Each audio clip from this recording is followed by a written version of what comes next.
Hey, I'm back with another reaction video, just reacting to this beef that Derek Chisora had with this Deliveroo guy.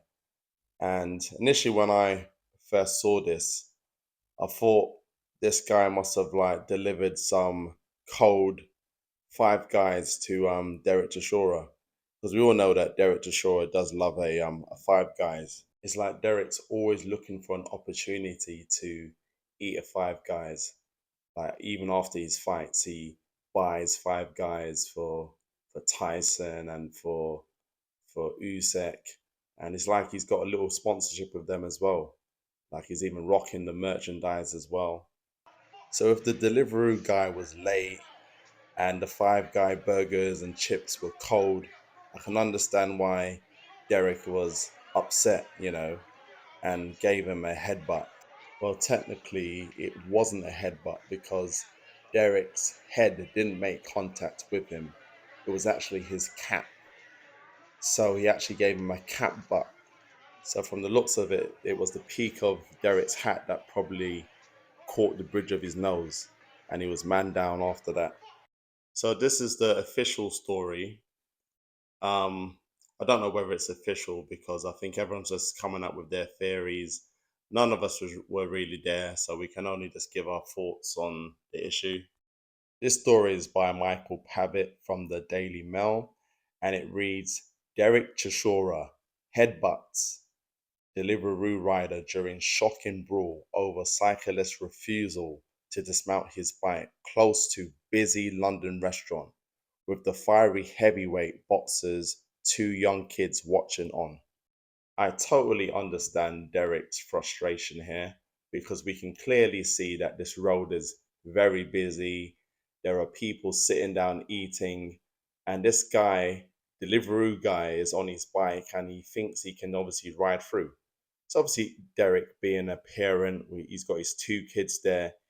From this article, Michael Pavitt saying that he just said to the guy, like, there's kids, there's people walking their dogs. It's not appropriate for you to be riding your bike through here. So this guy had a problem with the way Derek approached them, and then everything got a bit out of hand. We can see that the guy is obviously trying to swing for Derek, and Derek's just obviously stuck his head out. Clearly, the Deliveroo guy didn't know who he was messing with. And if Derek has the cap on that I think he had on, then this guy should have known better. If a guy is wearing a cap that says war on it, do you mess with that person? And even if it didn't say war on it, war Chisora, he's wearing a red cap. Red means stop at a traffic light. So this guy shouldn't have tried it.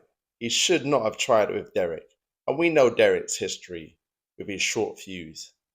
Look at what Derek did to Fatali at the weigh-in, and then afterwards spits in the face of his brother Vladimir, throws water at Dillian White, and even at the press conference, man's throwing tables as well. So this man's completely unhinged. Why did you throw the table cut? That was some baby thing. Baby thing. Come on, you know that was easy to know excited for no reason. You should have just left it. You got a fight coming, huh? No, no, sort out your fight. That's what I'm saying. The fight will happen. That's what I'm saying. That's what I'm saying. It's better that, innit? Yeah. Get your money, you lot stick to boxing, do what man know. Speaking of sticking to boxing and doing what man knows, I completely forgot about this fight. If that incident with the Deliveroo guy didn't happen, I would have completely forgot about this fight. Let me know in the comments how many of you remember that this fight was happening on the 27th of July between Joe Joyce and Derek Chisora. Now, all of this has got me thinking, and you're probably going to say, here goes Reynolds again with the conspiracy theories. But could this all be scripted to promote this fight? Because I've just checked the website and they're not sold out at the O2 Arena. So maybe Derek saw this as an opportunity to, you know, to get some press, a bit of PR, a little controversy, going so it can promote the fight. We've even got Frank Warren speaking about the whole incident on Talk Sport, and it's another opportunity to promote the fight that everyone has forgotten about. Frank Warren gets asked whether the fight's in jeopardy at all, and he says, "No, no, not at all, because the police were called and nothing happened." Why do you think nothing happened? Because it's all PR. Nobody cares about Joyce versus Chisora because Chisora, at this point of his career, should be retired.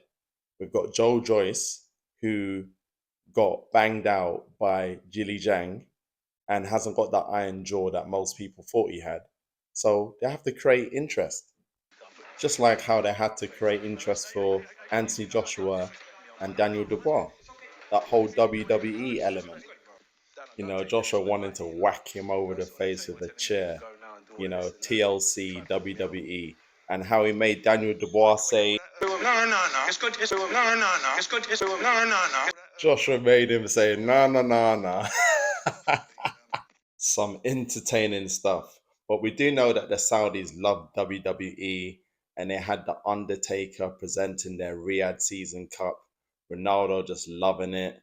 And I'm just wondering now, as the Saudis love WWE, do you think they're actually encouraging Frank Warren and Eddie to spice things up and have scripted beefs and controversy? Because controversy creates cash, which is a book written by Eric Bischoff, who used to work for WWE. And when he was at WCW, he knew that controversy was the way for him and WCW to beat WWE in the ratings back in the 90s. You see, back in the day, we had Booker T brawling with Stone Cold Steve Austin in a supermarket, it all being very public. So maybe that's what they were going for, with Derek and the Deliveroo guy. And of course, all of this is alleged. So I don't want anyone like running with this and, you know, accusing me of anything at all. This is all alleged. But you have to admit, this is pretty good publicity for Joyce versus Chisora on the 27th of July. But let me know what your thoughts are. Remember to like, comment, and subscribe. And I'll see you in the next one. Peace.